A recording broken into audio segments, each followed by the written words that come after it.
சகரியா தீர்க்கதரிசன புஸ்தகம் 3வது அதிகாரம் அதனுடைய 4-5 வசனங்களை வாசிக்க கேட்கலாம். சகரியா 3வது அதிகாரம் 4-5 வசனங்கள். அவர் தமக்கு முன்பாக நிற்கிறவர்களை நோக்கி இவன் மேல் இருக்கிற அழுக்கு வஸ்திரங்களை களைந்து போடுங்கள் என்றார். பின்பு அவனை நோக்கி, பார், நான் உன் அக்கிரமத்தை உன்னிலிருந்து நீங்க செய்து உனக்கு சிறந்த வஸ்திரங்களை தரிப்பித்தேன் என்றார். அவன் சிரசின் மேல் சுத்தமான பாகையை வைப்பார்களாக என்றார். அப்பொழுது சுத்தமான பாகையை அவன் சிரசின் மேல் வைத்து அவனுக்கு வஸ்திரங்களை தரிப்பித்தார்கள். கர்த்தருடைய தூதன் அங்கே நின்றார். கைகளை உயர்த்தி ஹalleluya. கர்த்தர் நம் வலது பக்கத்தில் நிற்க விரும்புகிறார். கர்த்தர் நம் வலது பக்கத்தில் நின்றால் மட்டுமே நாம் அசைக்கப்பட மாட்டோம். கொஞ்சம் அசைந்தால் கூட ட்ராக் மாறுவதற்கு அநேக வாய்ப்புகள் இருக்கிறது. கொஞ்சம் அசைந்தால் கூட.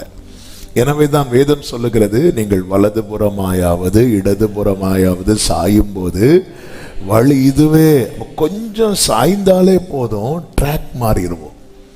ஆனால் அதே நேரத்தில் கர்த்தர் நம் வலது பக்கத்தில் நிற்பார் என்றால் ஹல்லேலூயா, ஆமென், அவர்கள் அசையாமல் நிலைத்திருக்கும் சீயோன் பர்வதம் போல் இருப்பார்கள். கர்த்தர் நம் பக்கத்தில் நிற்க அவருக்கு நாம் இடம் உண்டாக்க வேண்டும். அப்படி அவர் நம் பக்கத்தில் நிற்க இந்த வேத பகுதி நமக்கு தெளிவாய் காண்பிக்கிறது. சுத்திகரிப்பு மிக மிக அவசியம். நம் தேவனை குறித்து வேதம் சொல்லுகிறது, அவர் தீமையை பார்க்க மாட்டாத சுத்த கண்ணன்.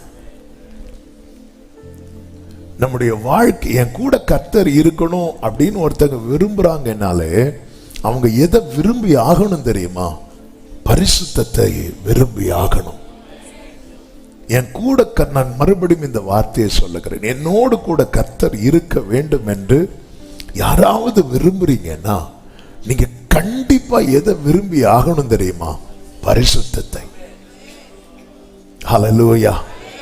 ஒரு பழைய பாடலை நம்ம பாடுவோமே, சுத்தம் விரும்பும் சுத்த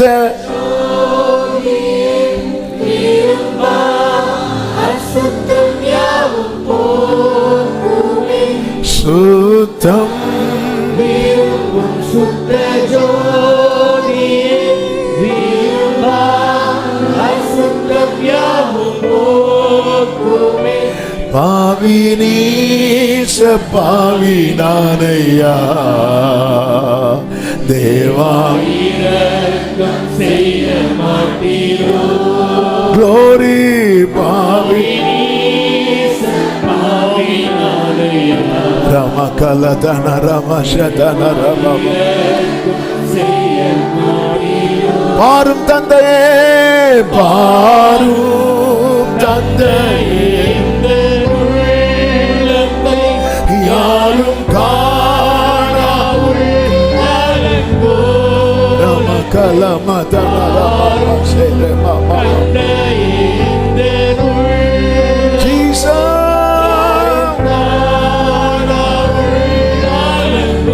மனம் நொந்து மருளுகிறேன். பரிசுத்தம் கெஞ்சுகிறேனப்பா. மனம் நொந்து மருளுகிறேன். உள்ளெல்லாம் துடிக்குது ஒரு ஹோலி லைஃபுக்காக, ஒரு ஹோலி லைஃபுக்காக. ஹல்லேலூயா. விரும்புறவங்க என் கூட சேர்ந்து கேளுங்க, துணை வேண்டும் தகப்பனே, துணை வேண்டும் தகப்பனே, என்னை எதிர்க்கும். உங்களுக்கு தெரியும்லப்பா. சரமமா கரமா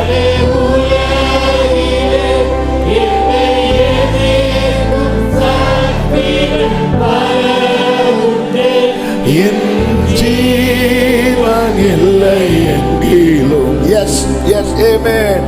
பரிசுத்த glory என் ஜீவன். ஆமென். பரிசுத்த நன்றாய் கவனமாய் கேளுங்கள், உற்று கவனியுங்கள்.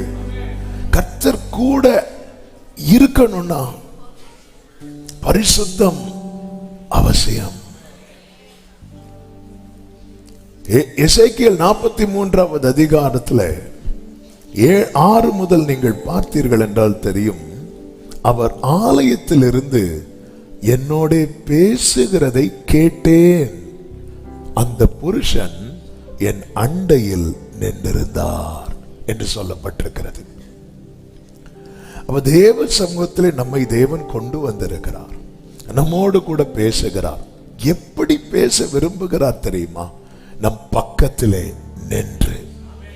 ஆனால் அவர் நம் பக்கத்திலே நிற்க வேண்டுமானால் ஆண்டவர் சொல்லுகிறார் 7வது வசனத்திலே, அவர் என்னை நோக்கி, மனுபுத்திரனே, இது நான் இஸ்ரவேல் புத்திரரின் நடுவே என்றென்றைக்கும் வாசம் பண்ணும் என் சிங்காசனமும் என் பாதபீடத்தின் ஸ்தானமுமாய் இருக்கிறது. இனி இஸ்ரவேல் வம்சத்தாரும் அவர்களுடைய ராஜாக்களும் என் பரிசுத்த நாமத்தை தங்கள் மேடைகளில் தங்கள் வேசித்தனத்தினாலும் தங்கள் ராஜாக்களின் பிரேதங்களினாலும் தீட்டுப்படுத்துவதில்லை. அவர்கள் எனக்கும் தங்களுக்கும் நடுவே ஒரு சுவர் இருக்கும்படிக்கு தங்கள் வாசற்படியை என் வாசற்படி அண்டையிலும் தங்கள் வாசல் நிலைகளை என் வாசல் நிலைகள் அண்டையிலும் சேர்த்து என் பரிசுத்த நாமத்தை தாங்கள் செய்த அருவருப்புகளினால் தீட்டுப்படுத்தினார்கள். ஆகையால் என் கோபத்திலே அவர்களை நாசமாக்கினேன்.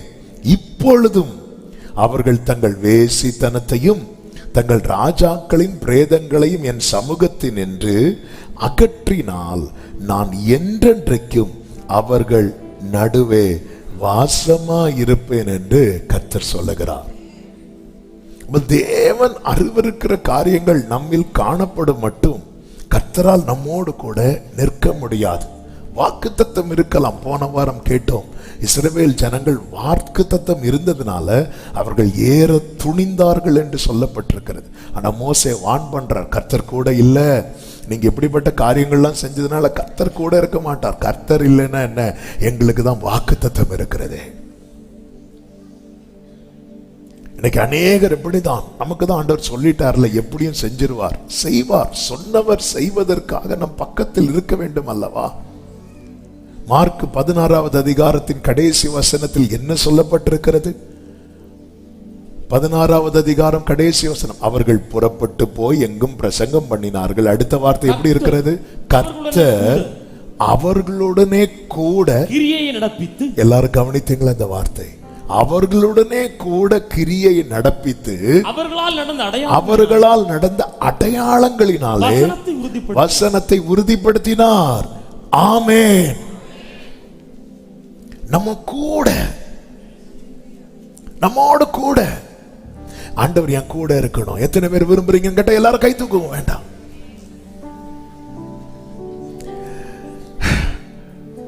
கர்த்தர் கூட இருக்கணும்னு ஒருத்தங்க உண்மையிலே விரும்புறாங்க. அவங்க கண்டிப்பா எதை விரும்பி ஆகணும் தெரியுமா?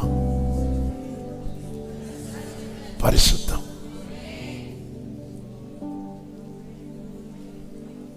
பரிசுத்தம் அதாவது நம்முடைய விருப்பம் நமக்குள்ளே தங்கி தங்கி ஏக்கமாய் மாறும். ஏக்கம் தங்கி தங்கி பெருமூச்சாய் மாறும்.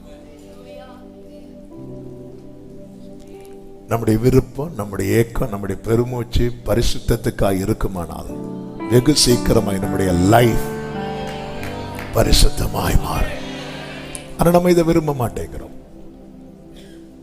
இன்னைக்கு கர்த்தர் தருகிற வார்த்தை, கடந்த வாரம் முழுவதும் பேசிக்கொண்டே இருந்தார்.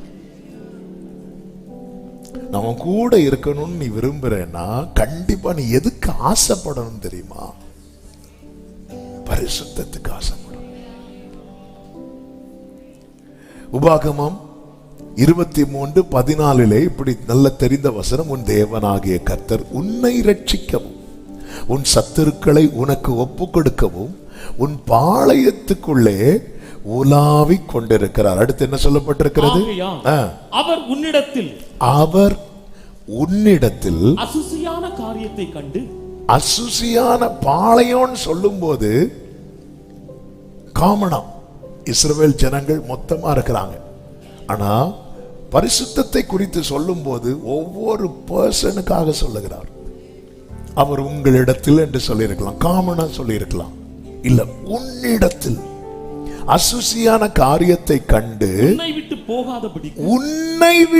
போகாதபடிக்கு உன் பாளையம் சுத்தமாயிருக்கு. உன் பாளையம் ஆண்டவர் பேசுகிறது. ஒருவனிடத்தில் அசுசியான காரியம் இருந்தது, ஆகான் என்கிற ஒருவனிடத்தில். அந்த ஒருவனிடத்தில் இருந்ததுனால மொத்த கூட்டத்தோடும் கர்த்தர் இல்லாமல் விலகினதை யோசுவா 7வது அதிகாரத்தில் நாம் பார்க்கிறோம். இதனால தோல்வியை எல்லாரும் சந்தித்தாங்க. நம் ஒருவருடைய பரிசுத்த குலைச்சல் நிமித்தம் நம் குடும்பம் தோல்வியை சந்திக்கும், நம் குடும்பம் நஷ்டத்தை சந்திக்கும். பல நேரத்தில் நாம் அதை புரிகிறதில்லை.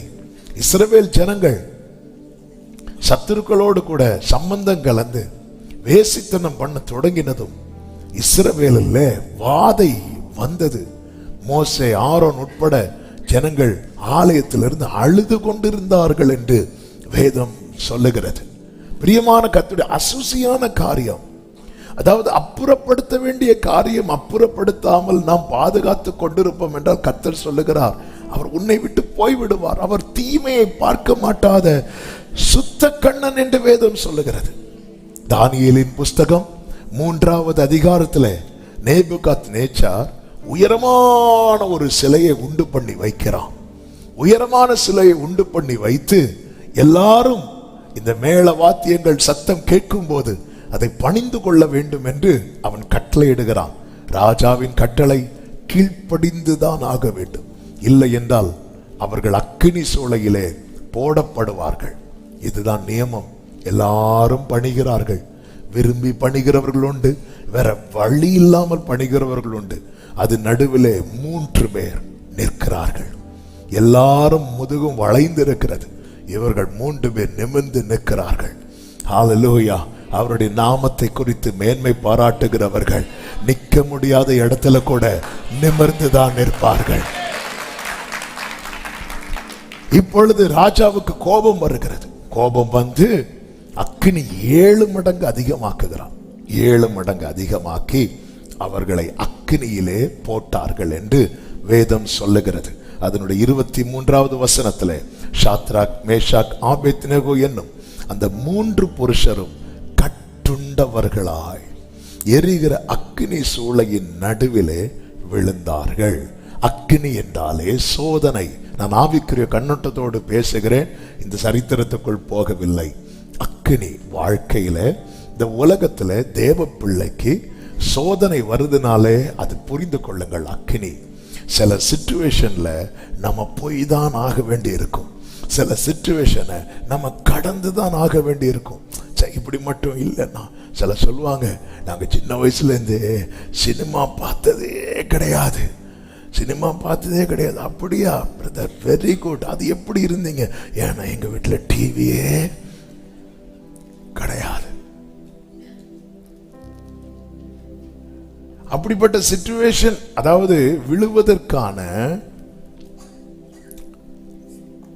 அசுத்தப்படுத்துவதற்கான, பரிசுத்த குலைச்சல் உண்டாவதற்கான, பாவம் செய்வதற்கான சூழ்நிலையே வராம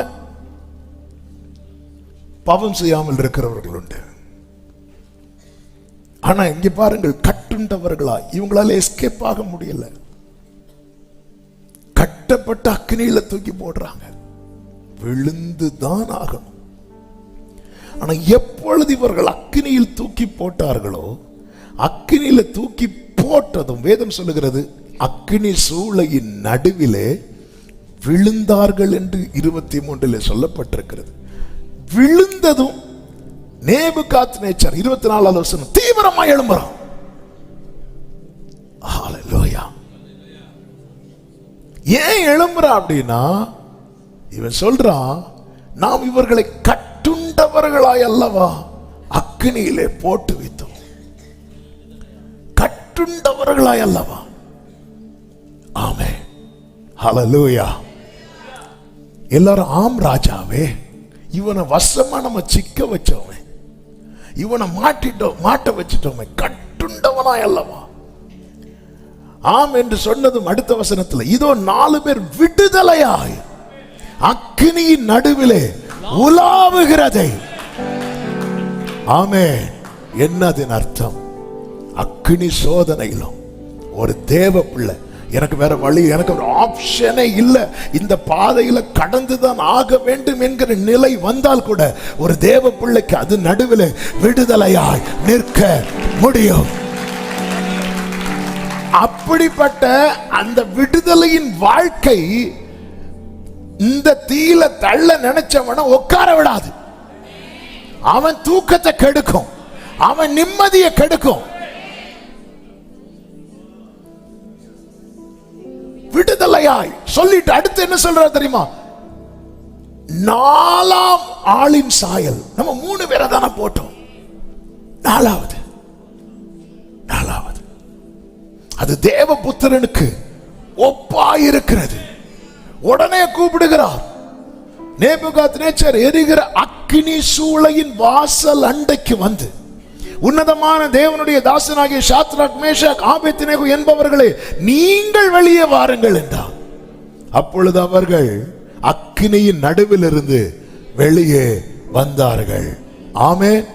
அக்கினியில விழுந்தார்கள், அக்கினிக்குள்ளே விடுதலையாய் உலாவினார்கள், அக்கினி நடுவில் இருந்து வெளியே வந்தார்கள். இவர்கள் வெளியே வந்தபோது 27வது வசனத்தின் பிற்பகுதியில் சொல்லப்பட்டிருக்கிறது, அக்கினியின் மனம் அவர்களிடத்தில் வீசாமல் இருந்தது கண்டார்கள். அல்லேலூயா. ஆமென். அக்கினியின் மனம். சிலர்கிட்ட வீசுற மனத்தை கொஞ்ச தூரம் தள்ளி இருந்து பார்த்தாலே தெரியும் ஆள் எங்க போயிட்டு வந்திருக்கிறாங்க. நான் அந்த வழிய சும்மா தான் போனேன், சில்லற மாத்ததான் போனேன். இவங்க அக்கினிக்குள்ள இருந்து வராங்க. அக்கினியின் மனம் அவர்கள்ட்ட இல்லை, அந்த ஸ்மெல் இல்ல. இப்படிப்பட்ட லைஃப் தான் தேவை. அந்த ஸ்மெல்லே இல்ல. ஏன் இல்ல? அவங்க கிட்ட கேட்டு அவங்க என்ன சொல்லுவாங்கன்னு தெரியாது. ஆனா அக்கினி இல்ல, தூக்கி போட்டான் தெரியுமா? அவன் சொல்றான் பாருங்க.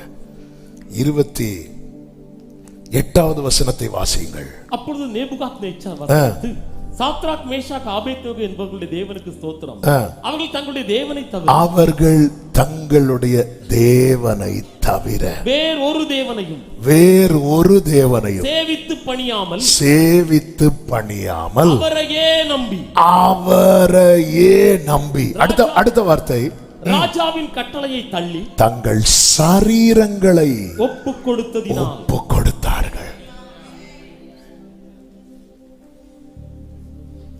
நாம் கர்த்தரை சேவிக்கிறோம், கர்த்தரை நம்புகிறோம், நம்மை ஒப்பு கொடுக்கிறோமா? இந்த முத 2ல தட்டி தட்டி வந்துட்டு போறோம், ஆனா அந்த 3ல தான் அடி வாங்குறோம்.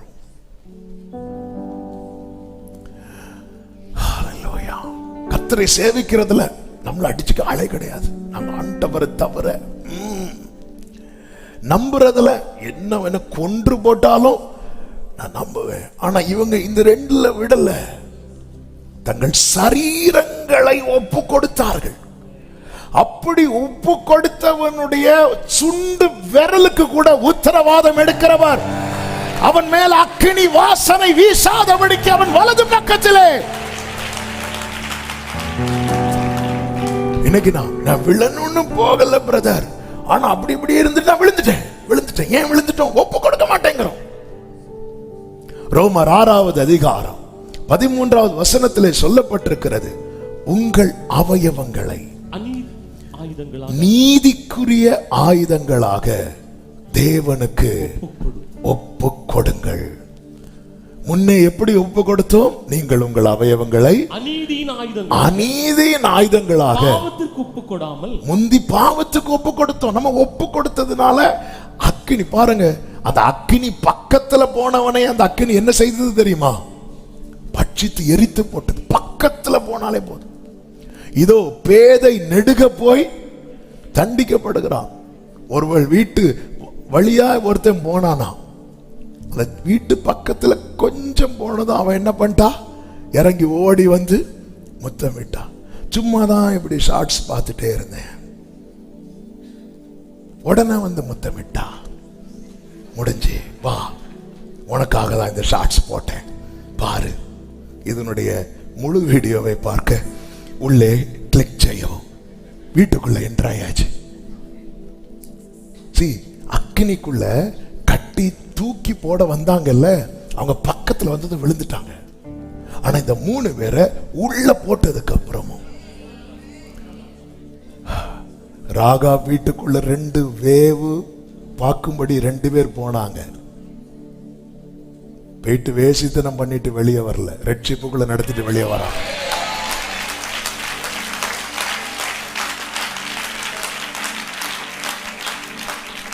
ரெண்டு பேர் வேவு பார்க்க போனாங்கல்ல, அதுக்கப்புறம் அந்த வேசி தொழில் அவள் பண்ணாளா? இல்ல, அவ குடும்பம் வீட்டுக்குள்ள இருக்கு. எரிகோவை பிடிக்க வரும்போது அவ வீட்டுக்குள்ள யாரெல்லாம் இருக்கிறாங்க தெரியும்? மொத்த ஃபேமிலி இருக்கு. ஏன்னா அதுதான் கண்டிஷன். நான் வரும்போது உன் தகப்பன் உன் வீடு எல்லாரையும் தூக்கி இந்த ரூமுக்குள்ள இருக்கணும். அந்த ரூம்ல தான் நேத்து வரை என்ன நடந்துச்சு தெரியுமா? வேஸ்ட் நடந்துச்சு. 2 பேர் உள்ள வந்துட்டு போறாங்க, உள்ள என்ட்ராயிட்டு போறாங்க. போனதும் நேர ஒருத்தன் இன்னொருத்தனை பார்த்து வந்ததுதான் வந்தோம் அப்படி கேட்டாங்களா? இல்ல, அவங்கள பாதிக்கல. அவன் பாதிக்காத ஒரு வாழ்க்கையை வாழ முடியுமா? முடியும். நீ ஒன்ன முழுமையா ஒப்பு கொடுத்தா, நீ ஒன்ன ஒப்பு கொடுக்காம. நம்ம வீக்னஸ் நமக்கு தெரிஞ்சிருக்கணும். பேதுருட்ட சொல்ல, பேதுரு இப்போ வராத வந்த மறுதலிப்ப. நானும் மறுதலிப்ப இல்ல, ஏன்னா மறுதலிக்கக்கூடிய சிச்சுவேஷன் இன்னும் வரல. கடல்லனாலும் கர்த்தர் தான் கூட நிற்கிறார், மலையிலனாலும் கர்த்தர் கூட நிற்கிறார். மறுதலிக்கிற சிச்சுவேஷன் வரல. அப்படி ஒரு சிச்சுவேஷன் இன்னும் சந்திக்கல. பேதுரு கண்டிஷன் அவருக்கு தான் தெரியும். பேதுரு வராத இப்ப வராதேன்ட்டார்.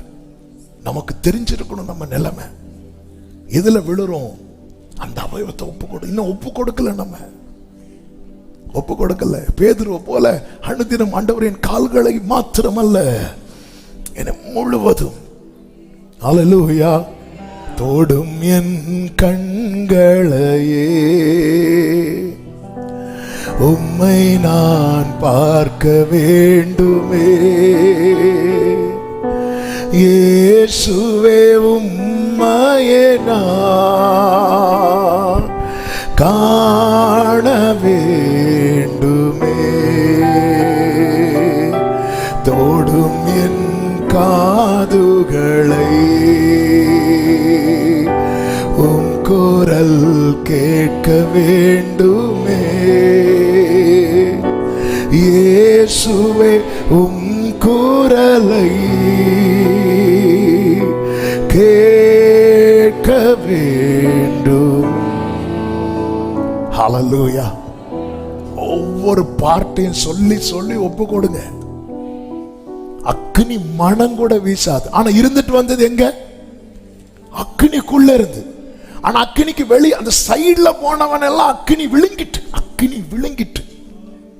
ஆனா இவனத்தோட அந்த ஸ்மெல் கூட வரல. ஸ்மெல் வந்து ஸ்மெல் பண்ணி பாக்குறான் பாத்தீங்களா? எங்க போயிட்டு அதை சொல்ல, என்ன ஒரு மாதிரி ஸ்மெல் வருது, அந்த ஸ்மெல் பண்றான். நம்ம இடத்துல அவருடைய வாசனையை தவிர வேற எந்த வாசனை வெளிப்படக்கூடாது.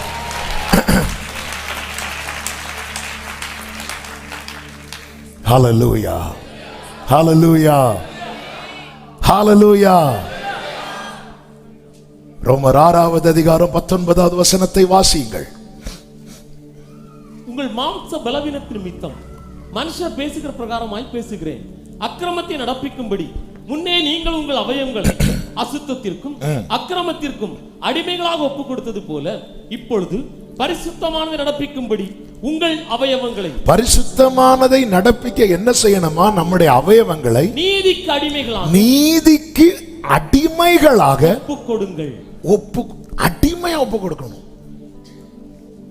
அப்படி ஒப்பு கொடுக்கும் போது நமக்கு என்ன ரிவார்டு கிடைக்குது தெரியுமா? 22வது வசனம். இப்பொழுது நீங்கள் பாவத்தினின்று விடுதலையாக்கப்பட்டு தேவனுக்கு அடிமைகளானதினால் பரிசுத்தமாகுதல் உங்களுக்கு கிடைக்கும் பலன் முடிவோ நித்திய ஜீவன். சத்தமாவே சொல்லுங்க. அப்ப அடிமையானவனுக்கு தான் என்ன பலன் கிடைக்கிறது? பரிசுத்தமாகுதல். அதனுடைய முடிவு என்ன தெரியுமா? நித்திய ஜீவன். நித்திய ஜீவனை அளிப்பேன் என்பதே அவர் நமக்கு தந்த வாக்கு. இப்ப எல்லாருக்கும் வாக்கு தத்தம் இருக்கு, ஆனா அதை நிறைவேற்றுகிறவர் கூட இருக்கிறாரா? கூட இருக்கணும்னா நம்ம யாராகணும் தெரியுமா? பரிசுத்தம் உள்ளவன் இன்னும் பரிசுத்தம். அப்படி ஒப்பு கொடுத்தவர்களை ஆதியாகமத்திலிருந்து வெளிப்படுத்தின விசேஷம் வரைக்கும் பார்க்க முடியும். சோதோமின் ராஜா அநேக பொருட்களோடு ஆபிரகாமை சந்திக்கும் போது ஆபிரகாம் ஏற்கனவே மெல்கிசேதேக்குக்கு தன்னை ஒப்பு கொடுக்கிறான். ஒப்பு கொடுத்ததுனால இப்படி கை நீட்டவில்லை, கையை உயர்த்தினான். சோதோமின் பொருட்களுக்கு ஆபிரகாம் அடிமையாகவில்லை.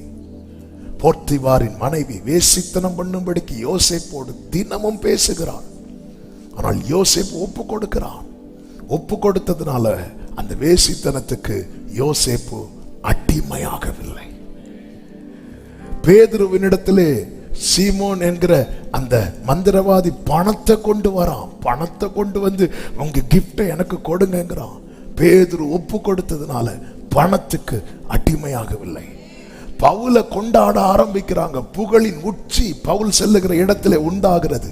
பவுல் தன்னை ஒப்பு கொடுத்ததுனால நான் கிறிஸ்துவுடனே கூட சிலுவையில் அறையப்பட்டேன், இனி நான் அல்ல கிறிஸ்துவே வாழ்கிறார் ஒப்பு கொடுத்ததுனால அந்த புகழுக்கு அடிமையாகவில்லை. ஒப்பு கொடுக்கிறவன் தான் அடிமையாக மாட்டான். நாம் சேவிக்கிறோம், கர்த்தரை நம்புகிறோம், கர்த்தரிடத்தில் நம்மை முழுமையாக. நேபுகாத்நேச்சரின் சாட்சி என்ன? அவன் இவர்களை குறித்து சொல்லுகிற சாட்சி என்ன? இவங்களெல்லாம் ஒன்றும் பண்ண முடியாதுப்பா. ஏன்னா இவங்க சேவிக்கிறவங்க மாத்திரமல்ல, இவர்கள் நம்புகிறவர்கள் மாத்திரமல்ல, இவர்கள் தங்கள் சரீரங்களை ஒப்பு கொடுத்தார்கள். எனவேதான் 1 பேதுரு 4வது அதிகாரம் 3, 4, 5 வசனங்களிலே இப்படி சொல்லப்பட்டிருக்கிறது. சென்ற வாழ்நாள் காலத்திலே புறஜாதிகளுடைய இஷ்டத்தின்படி நடந்து கொண்டது போதும். புறஜாதிகளுடைய இஷ்டத்தின்படி நடந்து கொண்டது போதும். அப்பொழுது காம விகாரத்தையும் துரிச்சைகளையும் நடப்பித்து மதுபானம் பண்ணி கையாட்டு செய்து வெறி கொண்டு அருவருப்பான விக்கிரகாராதனை செய்து வந்தோம். அந்த துன்மார்க்க உலகிலே அவர்களோட கூட நீங்கள் விழாமல் இருக்கிறதினாலே அவர்கள் ஆச்சரியப்பட்டு உங்களை தூஷிக்கிறார்கள். ஒரு காலத்துல இப்படி இருந்தோம். இப்போ அது வேண்டான்னு விலகும் போது, நம்ம ஒரு காலத்தில் அப்படி இருக்கும்போது நம்ம கூட இருந்தவங்க எல்லாம் இப்போ கிண்டல் பண்ண ஆரம்பிக்கிறாங்க, நிந்திக்கிறாங்க, பரியாசம் பண்றாங்க. வந்துட்டான் இவன் பெருசா திருந்திட்டாராம். ஏன் நாங்கெல்லாம் வழிபடலையா? நாங்கெல்லாம் சர்ச்சுக்கு போகலையா? நாங்கெல்லாம் கும்பிடலையா? அப்படியும் இருக்கணும், இப்படியும் இருக்கணும். அப்படிலாம் இருக்க முடியாதுன்னு சொல்லி விலகுறாங்க தெரியுமா? அவர்களை தூஷிப்பார்கள். ஏன் தூஷிப்பார்கள் தெரியுமா? அவங்க இன்னும் விழுந்துதான் கிடக்குறாங்க, இவங்க வெளியே வந்துட்டாங்கல்ல. இந்த பரிசுத்தத்துக்காக நிக்கிறவங்க தூஷிக்கப்பட்டு கொண்டே இருப்பார்கள். அப்படி தூஷிக்கிறாங்கன்னு அதை நினைத்து கவலைப்படாதீங்க. 5வது வசனத்திலே சொல்லப்பட்டிருக்கிறது, உயிரோடு இருக்கிறவர்களுக்கும் மரித்தோர்களுக்கும் நியாய தீர்ப்பு கொடுக்க ஆயத்தமா இருக்கிறவருக்கு. அப்படி பரிசுத்தத்துக்காய் நிற்கிறவனை நிந்திக்கிறவர்கள், தூஷிக்கிறவர்கள், ஒதுக்குகிறவர்கள் எல்லாம் கர்த்தருக்கு கணக்கு கொடுக்கும் நாள் வரப்போகிறது. ஆனால் அநேகர் என்ன பண்றாங்க? ஐயோ இவங்க ஒதுக்கிடுவாங்கன்னு சொல்லிட்டு அவங்களுக்கு ஏற்றார் போல இவங்க நம்மளை ஒதுக்கி வச்சிருவாங்க, இவங்க நம்ம கிட்ட பேச மாட்டாங்க. அப்புறம் இல்ல, என் கூட கர்த்தர் நிக்கணும். ஹல்லேலூயா. பலியாக காணிக்கையாக படைத்தேனே உமக்காக. அர்ப்பணிப்போடு பாடுவோம். பலியாக படைத்தேனே படைத்தேனே. கைகளை உயர்த்தி என்னை ஏற்றுக்கொள்ளும், என்னை இயேசு ஆண்டவரே, ஏழை நான் என்றும் உங்க அடிமை, என்னை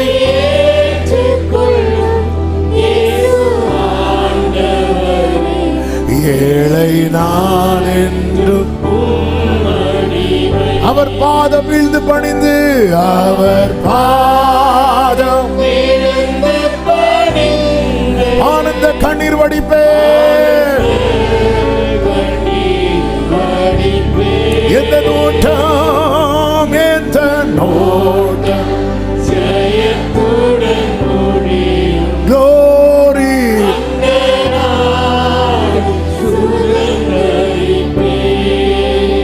நம் மாம்சமும் மனசும் நிறைய விரும்பும், உயிர் இருக்கிற வரைக்கும் விரும்பிட்டு தான் இருக்கும். ஆனா விரும்புற காரியம் தேவனுக்கு பிரியமா இல்லையா என்று ஒரு நிதானிக்கணும். நம்ம நிதானிக்கும் போதே ஆண்டவர் சொல்லுவார், இது வேண்டாப்பா. நம்ம எல்லாம் செஞ்சுட்டு யோசிக்கிற கூட்டம். நிறைய விரும்பின ஆகாரத்தெல்லாம் சாப்பிட்டுட்டு அப்புறம் ஃபீல் பண்ணுவோம்ல, செய்து சாப்பிட வேண்டாமா இருந்து, கலோரி கூடிட்டு செய்யறதுக்கு முன்னாடி ஆண்டவரே. அதான் பவுல் சொல்கிற, எல்லாவற்றையும் அனுபவிக்க எனக்கு அதிகாரம் உண்டு. இன்னைக்கு தேசத்துல சட்டங்கள் எல்லாம் ரொம்ப லிபரலா, இப்படி தப்பு கிடையாது, தப்பு கிடையாது. நம்ம ஊரு கொஞ்சம் பரவாயில்ல. வெளிநாட்டுல எல்லாம் பாத்தீங்கன்னா, அதாவது ஆண் ஆணை திருமணம் பண்ணலாம், பெண் பெண்ணை திருமணம் பண்ணலான்னு ஃபாரின்ல எல்லாம் நிறைய சர்ச்சிலேயே ஓகே சொல்லிட்டாங்க. இவ்வளவு பொல்லாப்பை நோக்கி போய் கொண்டிருக்கிறது. கவர்மெண்ட் ஓகே சொல்றாங்க. அதுதான் பவுல் சொல்றார், எல்லாவற்றையும் அனுபவிக்க எனக்கு அதிகாரம் உண்டு. கவர்மெண்ட் எஸ் சொல்லுது, ஆனா நான் ஏன் நோ சொல்றேன் தெரியுமா? நான் வேற ஒன்றுக்கும் அடிமையாக கூடாது. நான் ஆல்ரெடி ஒருத்தருக்கு அடிமையா இருக்கிறேன்.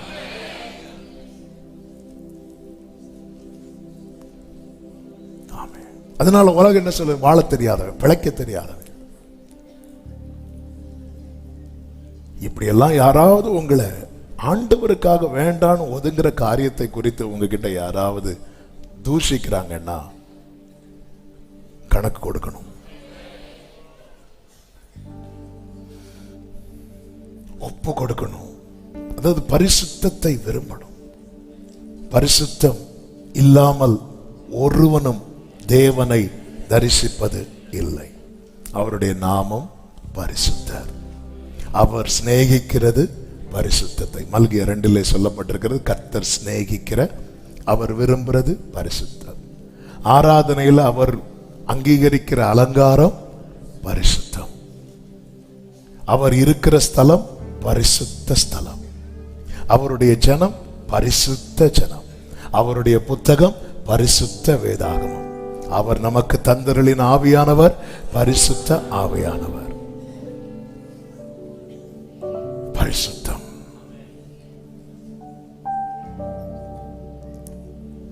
சுத்திகரிக்கப்பட ஒப்பு கொடுக்கும்.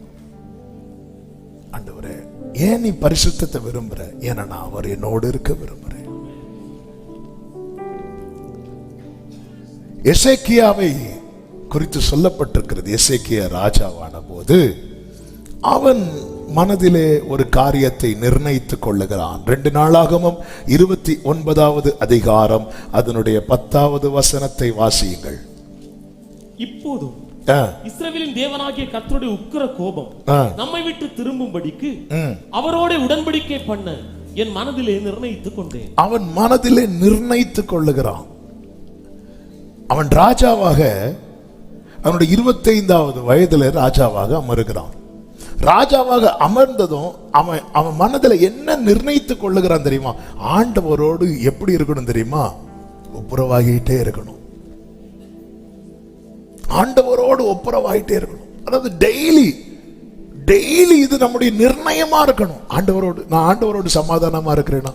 ஆண்டவரோடு சமாதானமா இருக்கிறோம்னாலே நம்ம மனுஷரோடு என்ன ஆயிடுவோம் தெரியுமா? சமாதானம் ஆயிரும். இல்லைன்னா இருக்க விட மாட்டார். பலி செலுத்த வரும்போது உன் பேரில் உன் சகோதரன் ஒரு குறை இருந்தா ஆண்டவர் சொல்லுவாங்க, பாரு போ, அதை வச்சுட்டு போ, ஒப்புரவாயிட்டு வா அப்படிம்பாரு. ஆமே. அடிக்கடி இந்த சம்பவம் சொல்லியிருக்கு. அப்பா இருக்கும்போது செய்தி கொடுக்க ஆரம்பிக்கிறாங்க. அப்பா செய்தி ஆரம்பிச்சு 10 நிமிஷத்துல ஒரு சகோதரன் சர்ச்சில் இருந்து எழுப்பி வெளியே போயாச்சு.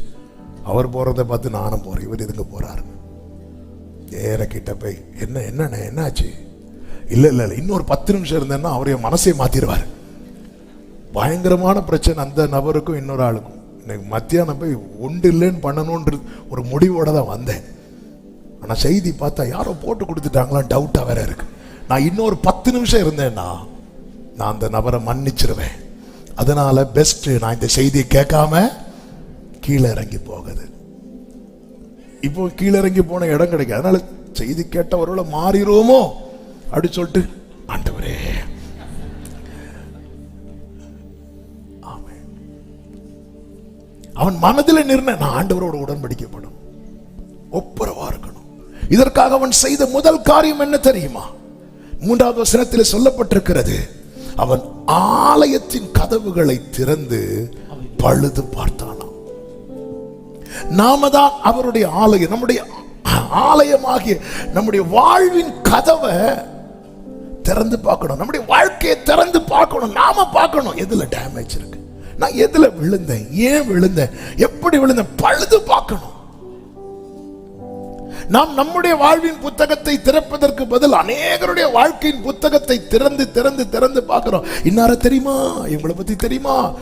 2 பேருடைய கான்வர்சேஷன் ரொம்ப நீளணும்னா அந்த 2 பேருக்கு சம்பந்தப்பட்டு அந்த கூட்டத்தில் இல்லாத இன்னொரு நபருடைய டாபிக் உள்ள வரணும்.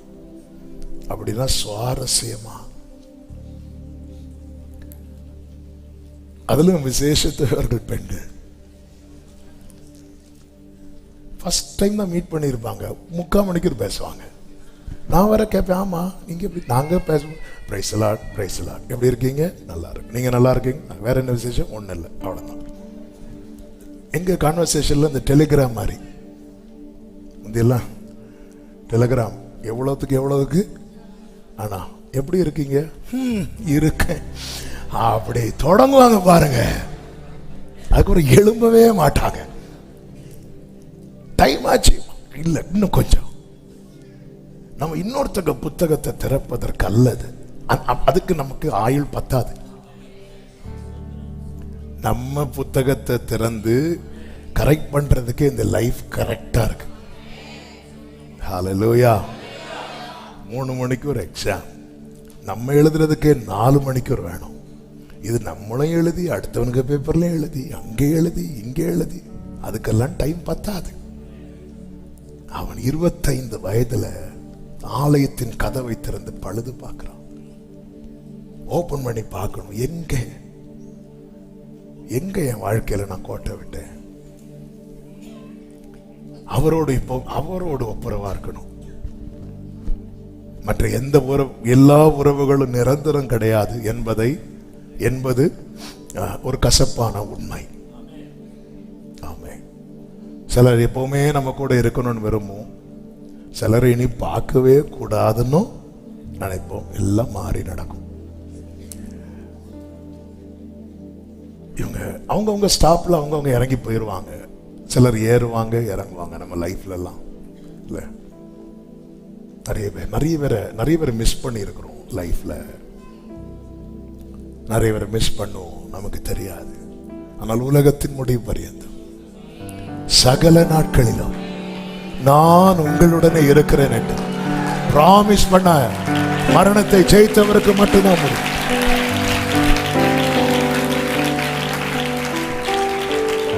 அவன் லேவியரை அழைக்கிறான்.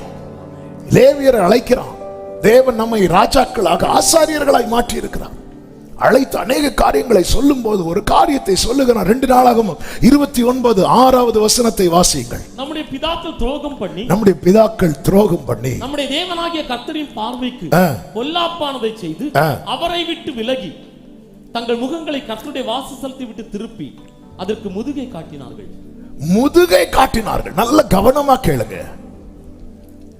ஆண்டவர்கிட்ட முதுகை காட்டிட்டோம்னா அவருக்கு கோபம் எழும். ஆண்டவர்கிட்ட முகத்தை காட்டிட்டோம்னா அவருக்கு பாசம் எழும். அவர் கோபத்துல நிறைய கோபத்துல பேசுவார். ஏன்னு பார்த்தா ஜனங்க திரும்பிட்டாங்க, முதுகை காட்டினாங்க. இளைய குமாரன் தகப்பனை விட்டு போகும்போது முதுகை காண்பித்துட்டு போறான். அவனுக்கு என்னாச்சுன்னு கூட அப்பா வந்து கேட்கல, தேட கூட இல்லை, தேடவே இல்லை. ஏன்னா அவன் எதை கிளாஸ்ல காட்டிட்டு போறான் தெரியுமா? முதுக காட்டிட்டு போறான். நம்ம எல்லா இடத்துலயும் முகத்தை காட்டுறோம். அவன் ட்ரெயின்ல பிளைட்ல போகும்போது உங்க ஐடி கார்டு கொடுங்கன்னு தான் நம்ம முதுக போட்டோ எடுத்து காட்டுவோம்.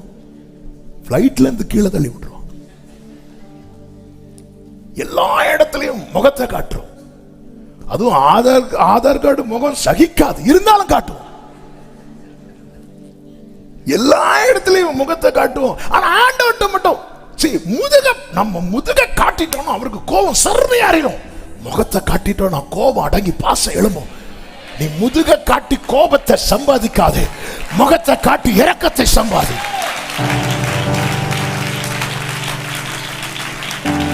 நேற்று இரவில் இந்த வார்த்தையை கொண்டு ஆவியானவர் தூங்க விடல. முதுக காட்டினால எனக்கு கோபம் வரும். முதுகை காட்டி கோபத்தை சம்பாதிக்காத, முகத்தை காண்பித்து. அந்த நேசருக்கும் சபைக்கும் இடையே இருக்கிற அந்த தெய்வீக காதல், தெய்வீக உறவை வர்ணிக்கிற புத்தகம் தான் உன்னத பாட்டு. அதிலே நேசர் சொல்லுகிறார் 4வது அதிகாரத்தின் 1வது வசனத்தில், என் ரூபவதியே, என் பிரியமே, நீ ரூபவதி, உன் முக்காட்டின் நடுவே உன் கண்கள். அப்ப முக்காடு போட்டிருக்கிறவள அந்த நேசர் எப்படி பார்க்கிறாருன்னா, தூங்குறாளா முழிச்சிருக்கிறா.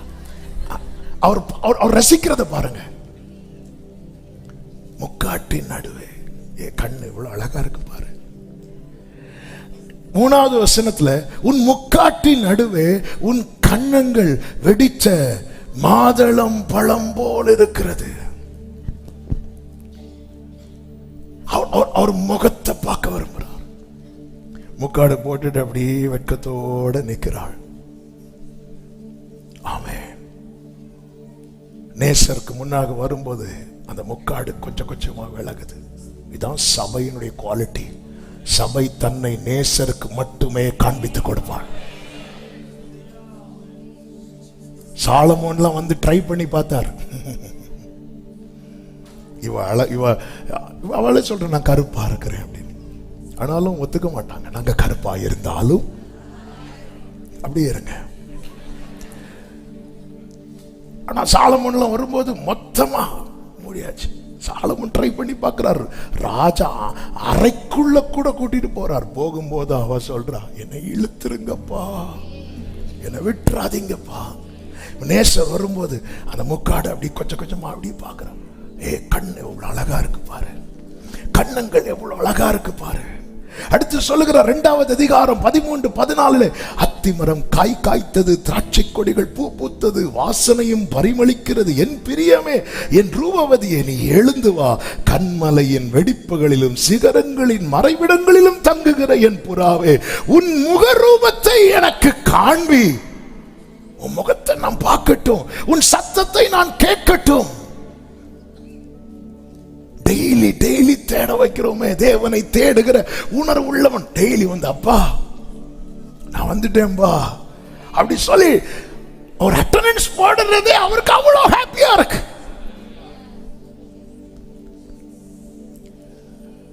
உன் முகத்தை நான் பார்க்கட்டும். முக்காட்டு நடுவேன்னு அப்படி விட்டு பார்க்கிறார், ட்ரை பண்ணி பார்க்கிறார். சிலர்லாம் பார்க்கிறார், சிலர்லாம் முக்காடை இழுத்து போட்டு அவர் இப்படி பார்க்கிறார், இப்படி பார்க்கிறார்.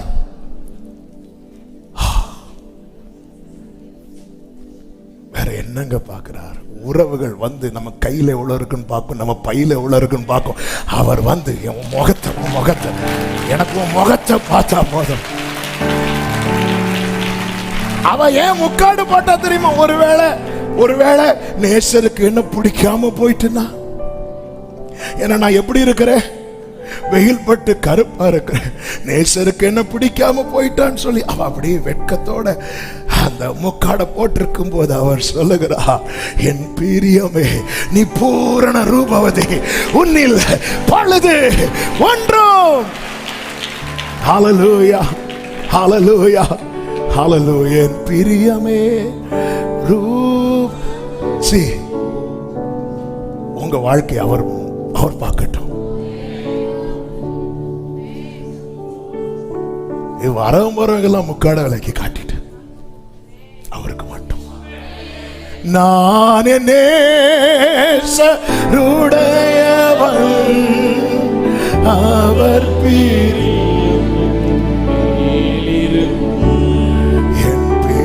வேற யாருங்க சொல்ல முடியும்? அவளால கூட சொல்ல முடியல. அவன் அழகா இருக்கிறேன்னு சொல்லும் போது எனக்கு தெரியும் நீங்க அதை அக்செப்ட் பண்ண மாட்டீங்க. நான் எப்படி இருக்குன்னு தெரியுமா? கருப்பா இருக்கிறேன். அது எப்படி தெரியுமா? என் சகோதரர்கள்லாம் ஆண்டு பார்க்கட்டு, உன் அழகு முகத்தை பார்க்கட்டு. நீ அழகா இருக்குன்னு சொன்ன காட்டு பார்ப்போம். வேண்டாண்டவரே, வேண்டாண்டவரே. பைபிள் என்ஜாய் பண்ணலாம். சமுத்திரத்தின் ஆழத்துல என்ன இருக்குன்னு அவருக்கு தெரியும். பரலோகத்துல என்னெல்லாம் இருக்குன்னு அவருக்கு எல்லாமே தெரியும். அப்படி இருந்தா அவருக்கு எது பார்க்க விருப்பம் தெரியுமா? இந்த முக்காட்டின் நடுவே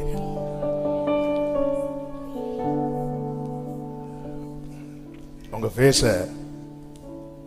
ஒருத்தர் ரொம்ப ரசிச்சு பார்க்கிறார். யோபுவின் நண்பர்கள்ட்ட ஆண்டவர் சொல்றார், நான் யோபுவின் முகத்தை பார்ப்பேன், பார்த்து உங்க ஜெபத்தை நான் கேட்பேன், உங்களை விடுவிப்பேங்கிற. ஆண்டவர் பார்த்து ரசிக்கிறதுக்கு மேக்கப் அவசியம் இல்லை. சகோதரர்கள் தான் ஆமேன்னு சொன்னாங்க. ஏன்னா போட்டும் பிரயோஜனம் இல்லை.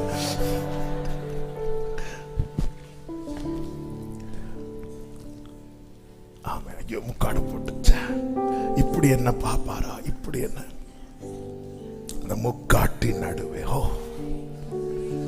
என்ன ரசிக்கிறதுக்கு ஒருத்தர் இருக்கிறார் நினைக்கும் போதுதான் நான் மதிப்புள்ளவனா எண்ணப்படுகிறேன். என் லைஃபுக்கு ஒரு வேல்யூ இருக்கு, ஒரு மீனிங்ஃபுல் இருக்கிறது.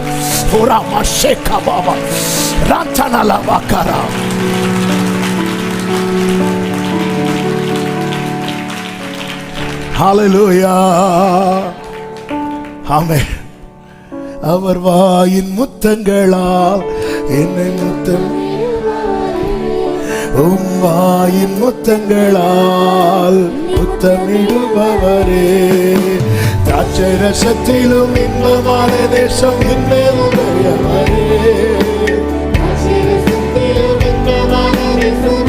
கைகளை உயர்த்தி என்னவரே, என்னவரே நீ என் மனவாளர், என்னவரே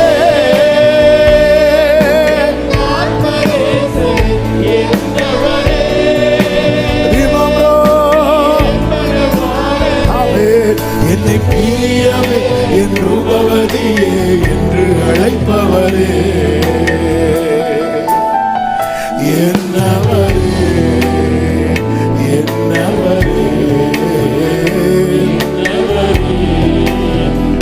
உடையவர். எந்த தாயின் கருவிலே, எந்த தாயின் கருவிலே என்னை தெரிந்து கொண்டவரே, எந்த தாயின் கருவிலே ஆமென். பல தள்ளின போதனை வானைந்தவர். Love you Bob. ஆமென். என்னவரே என்னவரே என்னவரே என்னவரே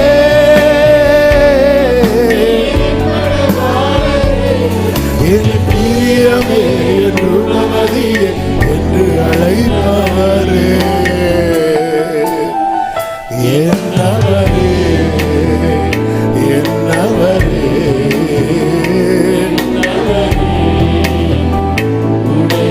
ஆண்டவர் டெய்லி கேட்கிறான், உன் முகத்தை காட்டு. அட்லீஸ்ட் வந்து நான் இருக்கிறேன்னாவது சொல்லிட்டு போங்க டெய்லி அப்பா சமூகத்துல. யார் முதுகை காண்பிக்கிறவர்கள் தெரியுமா? எரேமியா 2:27 சொல்லப்பட்டிருக்கிறது, தேவைக்கு மட்டும் தேவனை தேடுகிறவர்கள், அவர்கள் தங்கள் முகத்தை அல்ல தங்கள் முதுகை எனக்கு காட்டினார்கள், தங்கள் ஆபத்து காலத்திலோ எழுந்து எங்களை ரட்சியும் என்கிறார்கள். அதன் அர்த்தம் என்ன? தேவைக்கு மட்டும் தேடுகிறவர்கள். தேவைன்னு வந்தா நேர வந்து ஆண்டவர் சமூகத்தில் அப்பா அப்பான்னு விழுது. தேவையெல்லாம் சந்திக்கப்பட்டதுக்கு அப்புறம் ஆளை காணாது. ஆண்டவர் சொல்றாரு, இவங்க முதுக காட்டுறவங்கப்பா, நான் அவங்க முகத்தை பார்க்க விரும்புறேன். ஆபத்து வரும்போது எழுந்து ஆண்டவரே எங்களை ரட்சியும். தேவைக்கு மட்டும் தேடுறவங்க. ஆண்டவர் கேட்க, நான் உன் பணத்தை கேட்டேன், நான் உன் பொருளை கேட்டேன், நான் உன் பொண்ணை கேட்டானா, உன் ஃபேஸை நான் பார்க்கணும். நீ என்ன பார்க்க ஆசைப்படுறியோ இல்லையோ, நான் உன்னை பார்க்க ஆசைப்படுறேன்னு கர்த்தர் சொல்றேன். ஆதாமே உன் ஃபேஸை எனக்கு காட்டு, நீ எங்க இருக்கிற. ஒரு நெருக்கம் வரும் நம்ம லைஃப்ல பாருங்க. நெருக்கம் வரும்போது மட்டும் ஆண்டவரே ஆண்டவரேன்னு கூப்பிடுறோம்னா கர்த்தர் சொல்றாரு, இவங்க முகத்தை காட்டுறவங்க இல்ல, முதுகை காண்பிக்கிறவர்கள். யார் முதுகை காண்பிக்கிறவர்கள்? எரேமியா 32:33 சொல்லப்பட்டிருக்கிறது, முகத்தை அல்ல முதுகை எனக்கு காட்டினார்கள். நான் ஏற்கனவே அவர்களுக்கு உபதேசித்தும் அவர்கள் புத்தியை ஏற்றுக்கொள்ள செவி கொடாதவர்கள், கர்த்தருடைய வசனத்தை ஏற்றுக்கொள்ள மனதில்லாதவர்கள். அதாவது ஆண்டவர் என் வாழ்க்கையில அற்புதம் செய்கிறவரா இருக்கணுமே தவிர ஆலோசனை கர்த்தரா இருக்கக்கூடாதுன்னு நினைக்கிறவங்க. இயேசு அற்புதம் செய்கிறவர் மட்டுமல்ல, அவருடைய நாமம் நித்திய பிதா, சமாதான பிரபு, அதிசயம், ஆலோசனை கர்த்தர். இதெல்லாம் சேர்ந்துதான் அவரு. ஆனா அதுல ஒரு போர்ஷன் மட்டும் நம்ம எடுக்கிறோம். அதுதான் அநேகருக்கு இன்னைக்கு காணாமூர் இயேசு தான் தேவை, கல்வாரி இயேசு தேவையில்லை. திராட்சரசத்தை குடியுங்கள்னா ஓடி போய் குடிப்போம். கல்வாரி இயேசுன்னு என்ன சொல்லுவார்? அவனவன் தன் தன் சிலுவை எடுத்துக்கொண்டு என் பின்னே வரக்கூடாது. அது வேண்டாம், இது கடினமான உபதேசம். யார் நிலைத்திருப்பான்? 5 அப்பம் 5000க்கு அதிகமாய் பெருக பண்ணும் போது என்ன கூட்டம். ஆனா தம்மை ஜீவப்பமாய் கொடுத்த போது வேண்டாம் வேண்டாம், அது வேண்டாம், அது வேண்டாம். அவருடைய உபதேசத்தை ஏற்றுக்கொள்ள, வசனத்தை ஏற்றுக்கொள்ள மனதில்லாதவர்கள் என்னதான் தங்களை தேவனுக்கு முன்பாக நிறுத்தினாலும் கர்த்தர் சொல்லுகிறார், அவர்கள் முகத்தை அல்ல முதுகை காட்டினார்கள். எசேக்கியேல் 8வது அதிகாரம் 16வது வசனத்தை பார்க்கும்போது அங்கே தங்கள் முதுகை கர்த்தருடைய ஆலயத்துக்கும் தங்கள் முகத்தை கீழ்த்திசைக்கும் நேராக திருப்பினவர்களாய் கிழக்கே இருக்கும் சூரியனை நமஸ்கரித்தார்கள் என்று சொல்லப்பட்டிருக்கிறது. அதாவது வரது சர்ச்சில் தான், ஆனா பிரையாரிட்டி கொடுக்கிறதெல்லாம் மற்றவைகளுக்கு. சூரியன் சிருஷ்டியை தொழுது கொள்ளுகிறார்கள், சிருஷ்டிகரை அல்ல. அதனாலதான் தேவ பிள்ளைகளை இயேசு என்கிற பெயர்ல ஒரு விக்கிரகத்தை, ஒரு போட்டோ கூட ஒரு தேவ பிள்ளை வந்து வைக்க கூடாது. அதுக்கு ஒரு மாலை போட்டு அதுக்கு ஒரு விளக்கு கொளுத்தி அப்படியே அந்த போட்டோல நம்மளை கொஞ்சம் யோசித்து பார்ப்போமா? அது நடக்கக்கூடாது. அவர் உயிரோடு எழுந்தார். ஹல்லேலூயா. நம்ம குட் ஃப்ரைடே அன்னைக்கு ஏறுகிறார் பாடும்போது அவர் அங்கிருந்து பார்த்துட்டு இருப்பார். நான் ஏறிட்டேன், நீ எப்போ ஏறுவாங்க? நீ எப்போ வரப்போற? சிலர்லாம் குட் ஃப்ரைடே அன்னைக்கு 40 நாள் தொடங்கிட்டாங்கல்ல நான்வெஜ். ஆனா அந்த ஈஸ்டர் அன்னைக்கு கேரளாவில், தமிழ்நாடு தெரியல, கேரளாவில் அதிகமாக சாராயம் விற்பனை ஆகிறது எந்த நாள்ல தெரியுமா? ஈஸ்டர். ஏன்னா அந்த துக்கத்தெல்லாம் தீக்கணும்ல.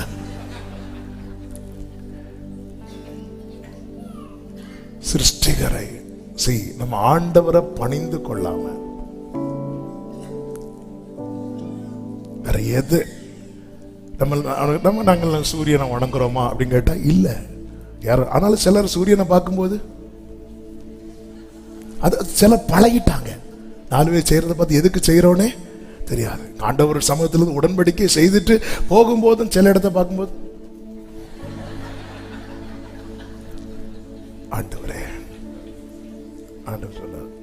ஆண்டவரை இவங்க போட்டோவை காட்டுங்க, ஆண்டவர் இங்க பாரு ஃபுல்லா முதுகா இருக்கு. ஆமென். ஆண்டவர் சொல்ல எனக்கு எனக்கு எனக்கு பிடிக்கலப்பா அப்படிங்கிறார். நீங்க அந்த அதிகாரம் படிச்சீங்கன்னா தெரியும். அவர் ஒருவரே தேவன். என்னை அன்றி உனக்கு வேறே தேவர்கள் உண்டாயிருக்க வேண்டாம். இயேசு ஒருவரே ஆண்டவர், இயேசு ஒருவரே இரட்சகர். சேனைகளின் கர்த்தர் ஷெமம்ரே தனரே.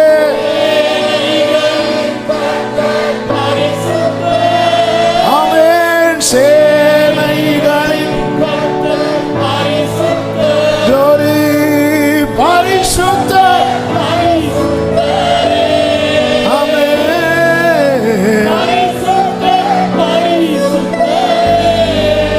செய்தி பாதிதான் வந்திருக்கு. ஒரு வார்த்தை கூட சொல்லி நான் ஜெபிக்க விரும்புகிறேன்.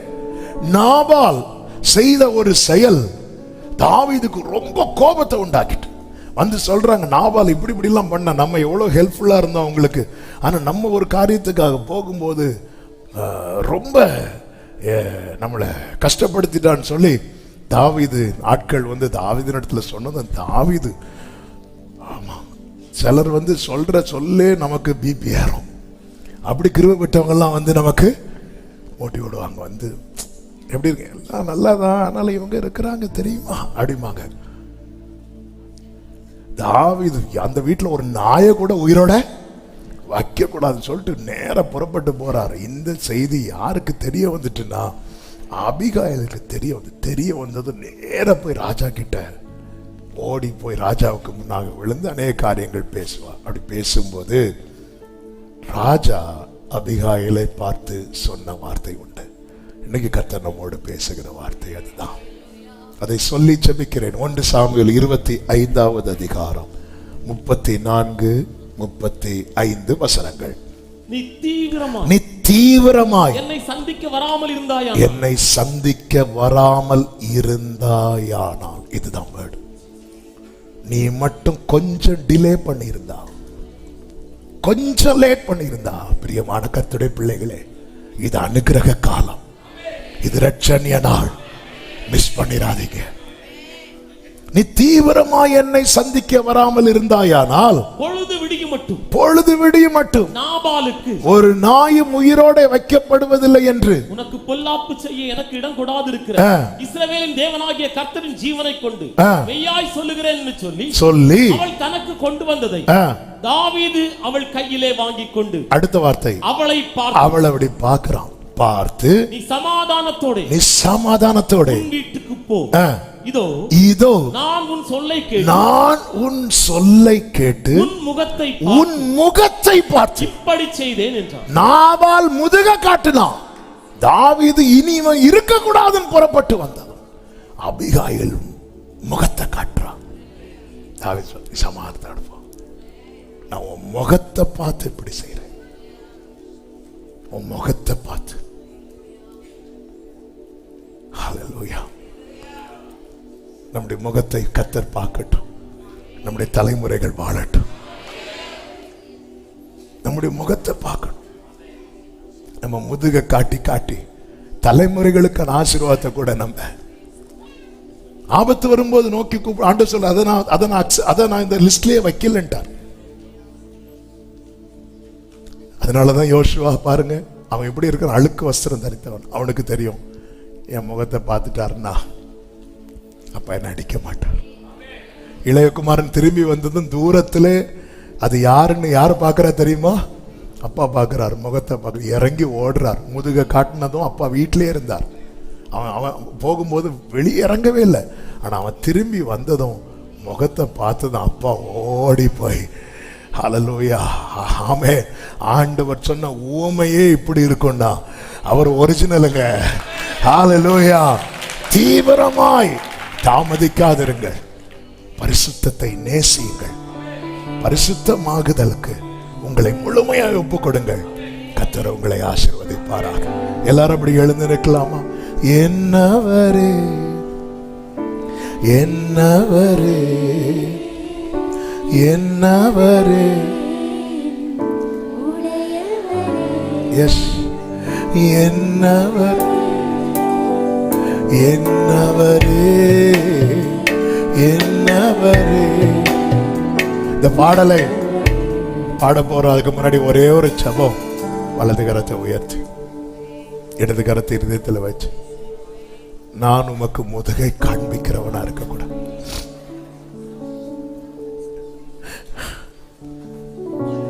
உன் முகத்தை எனக்கு காண்பி. எனக்கு கஷ்டம் வரும்போது மட்டும் தேடுற எனக்கு என்ன நினைச்சு வெக்கமா இருக்குப்பா, அசிங்கமா இருக்குப்பா. எத்தனை பேர் அப்படி வெக்கப்படுறீங்க? எனக்கு ஒரு நெருக்கம்னா ஓடு வந்து எனக்கு அசிங்கமா இருக்குப்பா. நான் யாரோ நீங்க யாரோன்னா ஓகே, நான் பிள்ளை இல்லவா, நீங்க எனக்கு அப்பா இல்லவா, என் பேச நான் உங்களுக்கு வந்து காட்டணும்லப்பா. ஆபிரகாமேன்னு கூப்பிட்டதும் இதோ அடியேன், எப்பவுமே அவைலபிளா இருக்கிறேன், நான் இருக்கிறேன்ப்பா. உடனே ஆபிரகாம் முகத்தை திருப்பல. ஈசாக்கு கொடுக்காம இருக்கும் போதும் முகத்தை காட்டினான், ஈசாக்கு கொடுத்த பிறகும் முகத்தை காட்டுறான், ஈசாக்கை எடுக்க போறேன்னு சொல்லும் போதும் முகத்தை தான் காட்டுறான். அவனதான் சொன்னார், என் சிநேகிதனான், என் சிநேகிதனான். அப்பா, நான் உமக்கு முகத்தை காட்டக்கூடாது. காரணம், ஆமென், என்னை இவ்வளவாய் நேசித்து ரசிக்கிறதுக்கு உம்மை தவிர வேறு ஒருவரும் இல்லை. ஆண்டவரே, என்னவரே என்னவரே,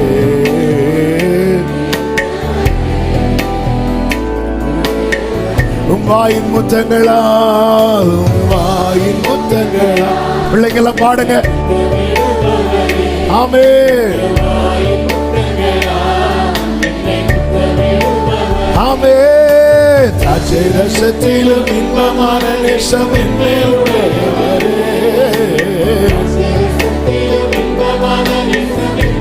கைகளை உயர்த்தி என்னவரே, என்னவரே, என்னவரே,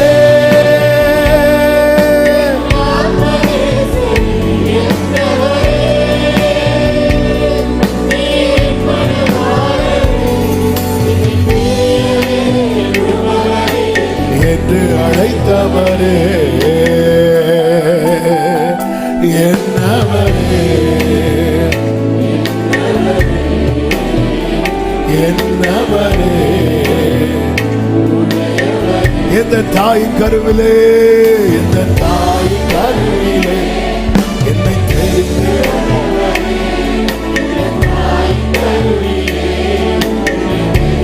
எத்தனை பேர் நன்றியோடு சொல்வீங்க? வீணென்று பல தள்ளின போது ஆய்ந்தெடுத்தவரே,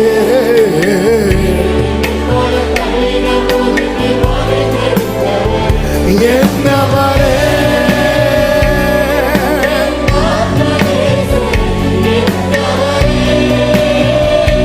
சகமாமரே, என்னவரே,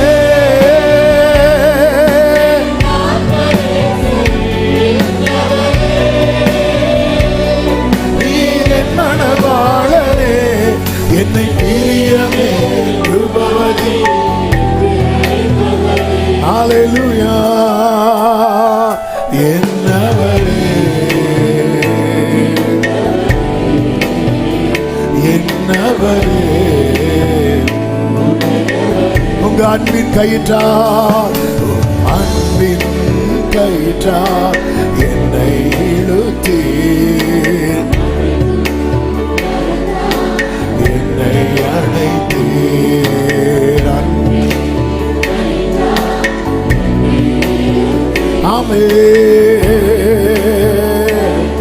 நன்றியோடு எதற்குமே உதவாத, எதற்குமே உதவாத என்னை தேடி வந்தீர், எண்ணாத உயரத்திலே என்னை கொண்டு, எதற்குமே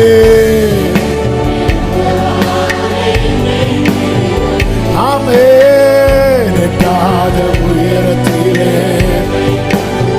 கண்மலை, கண்மலை அறிவுள்ளார், கண்மலை வெடிப்பிலே தங்கும் என் புறாவே, உன் முகத்தை காண்பி என்று கர்த்தர் சொல்லுகிறார். உன்னுடைய முகத்தை எனக்கு காண்பி, உன் சத்தத்தை நான் கேட்கட்டும், உன் சத்தத்தை நான் கேட்கட்டும் என்று கர்த்தர் சொல்லுகிறார். கடைசி கடைசியா கைகளை உயர்த்தி என்னவரே, என்னவரே, என்னவரே, என்னவரே,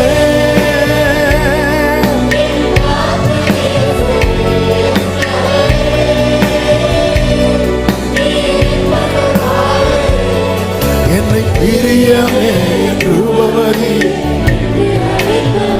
ஹல்லேலூயா. என்னவரே, என்னவரே,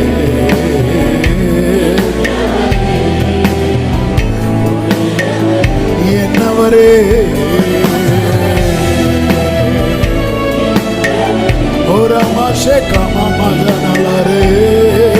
நல்ல கைகளை தட்டி தேவனுக்கு மகிமை.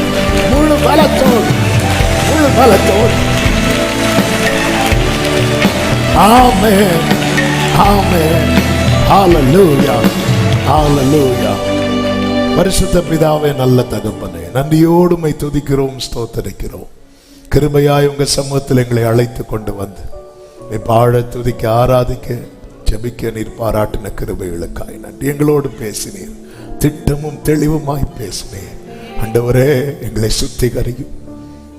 நாங்கள் எங்கள் முதுகை அல்ல, முகத்தை காண்பிக்கிறவர்கள். அனுதினமும் நீங்க அதை பார்க்க விரும்புறீங்க. எங்களை முன்வைக்கிறோம். சாத்ராக், மேஷாக், ஆபேத்நேகோ உம்மை சேவிக்கிறவர்களாய், உம்மையை நம்புகிறவர்களாய் மட்டுமல்ல, தங்கள் சரீரங்களை உமக்கென்று ஒப்பு கொடுக்கிறவர்களாய் இருந்தார்கள் அப்பா. அப்படியே எங்கள் ஆவியாத்மா சரீரம் அனைத்தையும் நாங்கள் ஒப்படைக்கிறோம். சுத்திகரி. எங்க பக்கத்தில் எப்பவுமே நீங்க நிற்கணும். நீர் விரும்புகிற பரிசுத்தத்தை நாங்களும் நேசிக்க, அந்த பரிசுத்தமாகுதல் எங்களுக்கு கிடைக்கும் பலனாயிருக்க கர்த்தர் கிருபை செய்யும். ஒவ்வொருவரை ஆட்கொண்டு அப்படியே நடத்தி இந்த வாரம் ஒவ்வொருவருக்கு நன்மையாய் ஆசீர்வாதமாய் இருக்க கர்த்தர் கிருபை செய்யும். சமாதானத்தோட அனுபவம் சாட்சியாய் கொண்டு வாரும்.